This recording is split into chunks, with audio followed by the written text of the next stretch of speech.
Je m'appelle Annabelle et je suis une super héroïne de la joie. Je suis venue sur Terre par un arc-en-ciel et quand je suis arrivée, je me suis dit tiens, je vais aller voir les gens qui souffrent. Et puis après avoir beaucoup accompagné, tu sais, à l'hôpital, je me suis dit mais il faut le dire aux enfants. Il faut le dire, il ne faut pas perdre de temps, que la joie elle est intérieure et leur donner des outils, tu vois, des outils pour la vie. J'avais envie de transmettre un essentiel. Et l'essentiel, c'est que quoi qu'il se passe à l'extérieur, il y a une grotte à l'intérieur et il y a de la joie.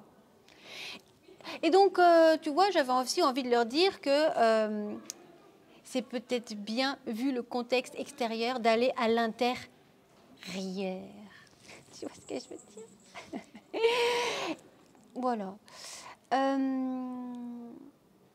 Qu'est-ce que tu veux que je dise?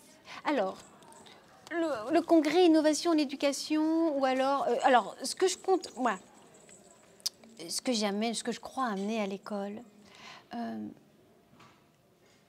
c'est un espace d'authenticité. Tu vois, c'est comme si on allait au cœur de l'enfant.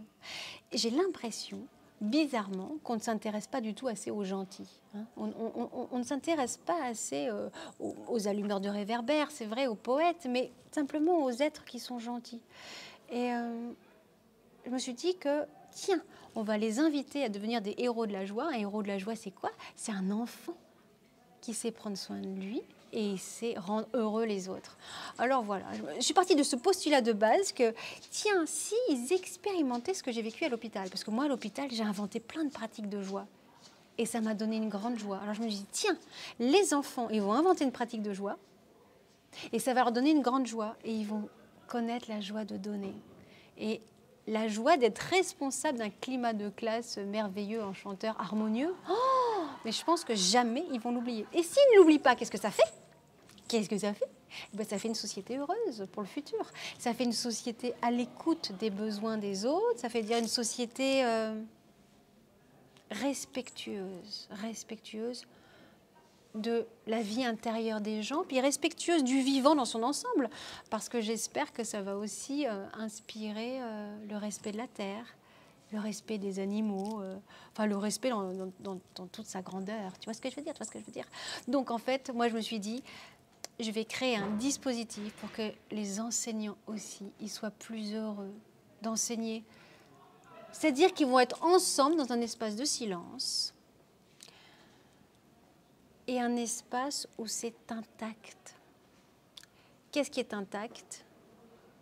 Peut-être la vision d'un monde, tu vois, une vision... Mais c'est comme le Petit Prince, en fait. Tu sais, quand tu écoutes le Petit Prince, quand tu le lis, tu es ému aux larmes, parce que c'est un endroit intact du cœur. Bah, c'est pareil.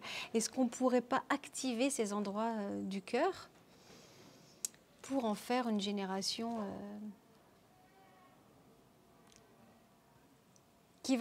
une génération d'enchantement. Je crois qu'on a besoin de rêver notre monde. On a besoin d'être enchanté. Alors c'est comme ça que je viens voir les gens. J'espère que j'enchante quand je suis comme ça. Donc réveillons la joie et n'oublions pas le socle de la joie, c'est l'émerveillement. Alors nourrissons les espaces d'émerveillement et surtout ne faisons pas peur aux enfants. Arrêtons de leur dire que le futur, il faut avoir un métier sérieux, il faut faire des choses très, il faut avoir une sécurité extérieure. Non, mais ça va plus se passer comme ça. La sécurité, il faut la trouver à l'intérieur, avoir un rêve généreux pour la Terre et le réaliser.